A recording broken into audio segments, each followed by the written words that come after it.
7ஆம் வகுப்பு வரை மட்டுமே படித்த சூரி 8ஆம் வகுப்பை தொடர முடியாமல் கூலி வேலைகளை செய்து வந்துள்ளார்.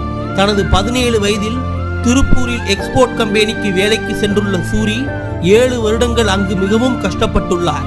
அங்குள்ள தனது நண்பர்களிடம் நாடகத்தில் நடிக்க வேண்டும், சினிமாவில் ஒரு நட்சத்திரமாக வர வேண்டும் என்ற கனவுகளை கூறியுள்ளார். அதில் கொடுத்த ஒரு நண்பரின் ஊக்கத்தால் சென்னைக்கு கிளம்பியுள்ளார். அவ்வளவு சுலபமாக அவர் அந்த கனியை கிட்டவில்லை.